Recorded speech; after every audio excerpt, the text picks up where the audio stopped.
હે નિકિતા બેન, લે પૂછું, તમને ખબર છે કાલ ઓલા બેન ની ઘરે છે ને બહુ બાથવાનું હાલતું હતું? હે અરે હું તમે વાત કરો, અરે કાલે કેટલા બાથ્યા આખું બધું તમને કઈ ખબર નથી? અરે પણ એની ઘેરે રોજ ને માથાકૂટ હોય જ તે, કાંઈક નું કાંઈક ઉભું જ હોય. હવે આપણે શું પંચાયત કર્યા કરવી એના ઘરની, જે હોય એના ઘરનું. કાલ તમારા ઘેરે કાંઈક થયું હતું ને? અમારા ઘેરે શું થયું હતું? તમારે બે જણા વચ્ચે બાંધવાનું થયું હતું?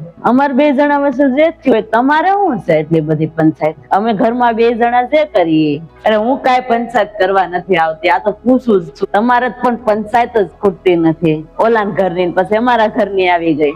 હા તો તમારા ઘેર અમારો વ્યવહાર સારો હોય પૂછું છું તમને, તમારે વાત કરું છું. ઈ જ કામ કરો છો આખો દી, બીજું કઈ કરો છો તમે પંચાયત સિવાય? બીજું કરો ને તો સારું, પંચાયત ન કર્યા કરે ગામની આખા આલી મળ્યા ત્યાં તો પંચાયત વાળા. અમારા ઘરમાં અમે જે કરીએ, જયારે હોય ત્યારે તમારા ઘરમાં તમારે બે જણા વચ્ચે આમ, તમારે બે જણા વચ્ચે આમ, અમારે બે જણા વચ્ચે જે થતું હોય. તમારે શું ઉપાધિ છે આટલી બધી? હારી વાત કરવી હોય ને તો આવવાનું મારી પાસે, પંચાયત કરવા મારી પાસે નહીં આવવાનું. હારું નહીં આવું, બીજું હું તમને ન ગમતું હોય તો વાતો કરવાનું. મારે કઈ એવી પડી નથી તમારી કઈ. તમને એવું લાગતું હોય કે પંચાયત કરવા આવે તો નહીં આવું. લે ત્યારે હોય ત્યારે બસ એવું જ કે.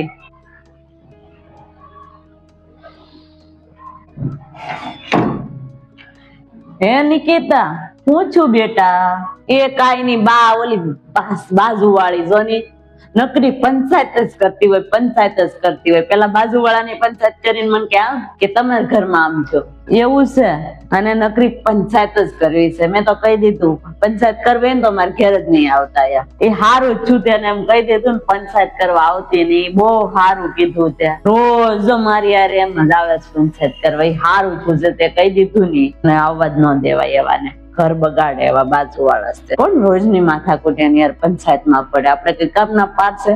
અહીં જાય